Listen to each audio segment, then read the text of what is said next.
Hello friends, welcome to my channel. Today మనం 3 మే 2025కి సంబంధించిన important current అఫైర్స్ని ఈ వీడియోలో డిస్కస్ చేద్దాము. మా ఛానల్ని గనక ఫస్ట్ టైం చూసినట్లయితే లైక్ చేసి సబ్స్క్రైబ్ చేసుకోండి. రెగ్యులర్గా కరెంట్ అఫైర్స్కి సంబంధించిన వీడియోస్ అప్లోడ్ చేయడం జరుగుతుంది. సబ్స్క్రైబ్ చేసుకొని చూసినట్లయితే వీడియోస్ మిస్ అవ్వకుండా చూడవచ్చు. అలాగే ఈ వీడియో కింద డిస్క్రిప్షన్లో మన టెలిగ్రామ్ ఛానల్ లింక్ కూడా ఉంటుంది. అందులో కూడా జాయిన్ అవ్వండి. టుడే ఫస్ట్ టాపిక్ కనుక చూసినట్లయితే మే 3న ప్రపంచ పత్రికా స్వేచ్ఛా దినోత్సవం. ప్రాథమిక హక్కుల్లో ఒకటైన భావ ప్రకటన స్వేచ్ఛను ప్రోత్సహించే లక్ష్యంతో ఏటా మే 3న వరల్డ్ ప్రెస్ ఫ్రీడమ్ డేగా నిర్వహిస్తారు. ఇది చాలా ఇంపార్టెంట్ డే. ఈ వరల్డ్ ప్రెస్ ఫ్రీడమ్ డే యొక్క 2025 సంవత్సరానికి నినాదం థీమ్ వచ్చేసి reporting in the Brave new world, the impact of artificial intelligence on press freedom and the media. ఇది చాలా డే ఇంపార్టెన్స్, అలాగే దానికి సంబంధించిన థీమ్స్ చాలా గుర్తుంచుకోండి. అలాగే ఈ డే యొక్క ముఖ్య ఉద్దేశం కనుక చూసినట్లయితే నిష్పక్షపాతంగా వార్తలు అందించే జర్నలిస్టులను గౌరవించడంతో పాటు పత్రికా స్వేచ్ఛ ప్రాముఖ్యాన్ని ప్రజలకు తెలియజేయడం. ప్రపంచ దేశాల్లో జర్నలిస్టులు మీడియాకు ఉన్న భావ ప్రకటన స్వేచ్ఛ ఆధారంగా ఫ్రాన్స్ కేంద్రంగా పనిచేసే రిపోర్టర్స్ వితౌట్ బోర్డర్స్ RSF అనే సంస్థ ఏటా కూడా వరల్డ్ ప్రెస్ ఫ్రీడమ్ ఇండెక్స్ను విడుదల చేస్తుంది. ఈ ఇండెక్స్ చాలా ఇంపార్టెంట్. 2024 సంవత్సరానికి సంబంధించిన వరల్డ్ ప్రెస్ ఫ్రీడమ్ ఇండెక్స్ చూసినట్లయితే అందులో మొత్తం 180 దేశాలు పాల్గొన్నాయి.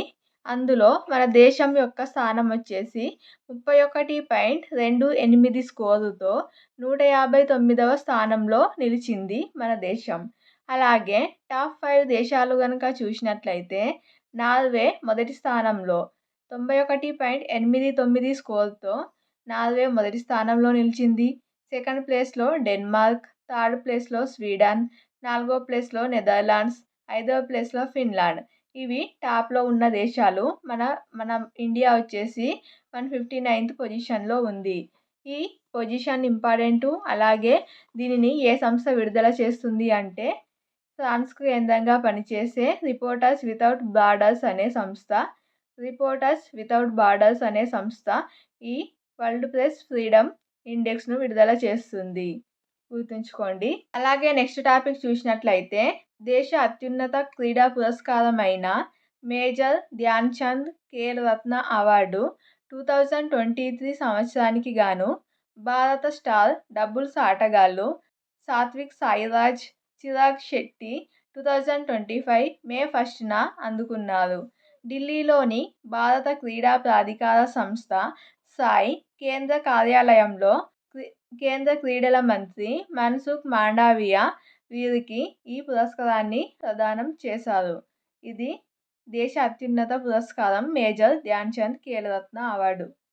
ఎవరికి వచ్చింది 2023 సంవత్సరానికి గాను ఎవరికి వచ్చింది అంటే సాత్విక్ సాయిరాజ్ అలాగే చిరాగ్ శెట్టిలకు వచ్చింది. అలాగే నెక్స్ట్ టాపిక్ చూద్దాం. దేశవ్యాప్తంగా కులగణన. ప్రధానమంత్రి నరేంద్ర మోదీ అధ్యక్షతన 2025 ఏప్రిల్ 30న జరిగిన రాజకీయ వ్యవహారాల క్యాబినెట్ కమిటీ CCPA సమావేశంలో దేశవ్యాప్తంగా కులగణన చేపట్టాలని నిర్ణయించడం జరిగింది. త్వరలో మొదలయ్యే జనాభా లెక్కల సేకరణతో పాటు కులగణన కూడా చేపట్టాలని పేర్కొన్నారు. రాజ్యాంగం ప్రకారం జనగణన పూర్తిగా కేంద్ర ప్రభుత్వం పరిధిలోని అంశం అయినప్పటికీ కొన్ని రాష్ట్రాలు సర్వే రూపంలో కులగణన చేపట్టాయి. ఎగ్జాంపుల్ చూసినట్లయితే తెలంగాణ, కర్ణాటక, బీహార్లో కులగణన చేపట్టడం జరిగింది. కులగణనను చేపట్టి అమలు చేసిన మొదటి రాష్ట్రంగా తెలంగాణ నిలిచింది. లింగ సమానత్వం లక్ష్యంపై యూనిసెఫ్ నివేదిక. లింగ సమానత్వం, బాలికలు, మహిళల సాధికారతపై దృష్టి సారించే సుస్థిరాభివృద్ధి లక్ష్యం 5 SDG గోల్స్ అంటాము. అందులో 5వ లక్ష్యంను సాధించడం భారత్తో సహా ప్రపంచం వెనుకబడి ఉందని యూనిసెఫ్ నివేదిక వెల్లడించింది. ఈ ఎస్డిజి గోల్స్ ఎన్విరాన్మెంటల్ స్టడీస్లో చాలా ఇంపార్టెంటు. మొత్తం గోల్స్కి సంబంధించి గుర్తుంచుకోండి. దాని పర్యవసానాలు $160 ట్రిలియన్ మానవ మూలధన నష్టానికి దారితీయవచ్చని యూనిసెఫ్ హెచ్చరించింది. ఇది ప్రపంచ జీడిపి కంటే రెండింతలు అని పేర్కొంది యూనిసెఫ్. భారత్ సహా ప్రపంచవ్యాప్తంగా ప్రాథమిక పాఠశాలల్లో విద్యార్థుల నమోదు రికార్డు స్థాయిలో జరుగుతున్నప్పటికీ ఉన్నత తరగతులకు వచ్చేసరికి ఈ సంఖ్య గణనీయంగా తగ్గుతోందని యూనిసెఫ్ భారత ప్రతినిధి సింధియా మెక్కాఫ్రీ ఆందోళన వ్యక్తం చేశారు.